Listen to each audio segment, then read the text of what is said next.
విశాఖలో ఉన్న 22వ వార్డు ఈ కార్పొరేటర్ తమను ఇబ్బంది పెడుతున్నారు. మేము స్వయంగా ఓట్లేసి గెలిపించుకుని మమ్మల్ని కాపాడతారనే నేపథ్యంలో అయితే మమ్మల్ని అయితే తీవ్ర ఇబ్బందులు పెడుతూ మా మీద కేసులు వేస్తూ మా బతుకు మీద పడుతున్నాడు. అయితే ఈ నేపథ్యంలో మొత్తం 22వ వార్డు స్థానిక ఈ తోపుడుబళ్ళు వర్తకులు అలాగే వ్యాపారస్తులు అయితే తీవ్ర ఆందోళన వ్యక్తం చేస్తున్నారు. దీనిపై కోర్టులో అయితే కేసు కూడా నడుస్తుంటే సుప్రీం హైకోర్టుకి వెళ్ళి కోర్టు వేసి వీళ్ళని ఏవైతే ఇబ్బంది పెడుతున్న నేపథ్యంలో మనతో పాటు 22వ వార్డు ప్రజలు అయితే ఉన్నారు. సార్ చెప్పండి, ఏంటి మీ సమస్య ఏంటి మీ కార్పొరేటర్తో మీకున్న ఇబ్బందులు ఏమిటి?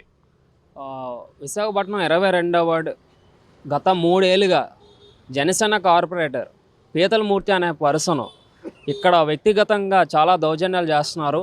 అది ఏ విధంగా అంటే ఇక్కడ వ్యాపారస్తులు చిరు వ్యాపారస్తులు ఎవరైతే తోపుడు బళ్ళు ఉన్నాయో అవన్నీ వాళ్ళకి పర్సనల్గా రెంటెడ్ చేసి వాళ్ళ ఆధ్వర్యంలో నడిపించాలని ట్రై చేశారు.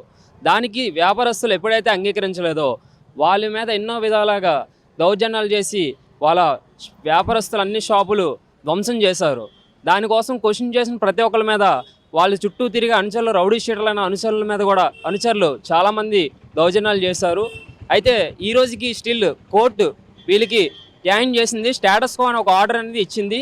బళ్ళన్నీ ఎలాగున్నాయో అలాగే ఉంచండి, వాళ్ళ వ్యాపారం జరగాలని చెప్పేసి కోర్టు ఇచ్చిన తర్వాత కూడా పీతలమూర్తి పర్సనల్గా ప్రతి ఒక్కరితో జీవీఎంసీ ఏసీపీ టౌన్ ప్లానింగ్ ఏసీపీతో పర్సనల్గా లంచాలు ఇచ్చుకొని ఏసీపీ గారు లంచాలు తీసుకొని మూర్తికి ఒత్తాసు పలుకుతున్నారు.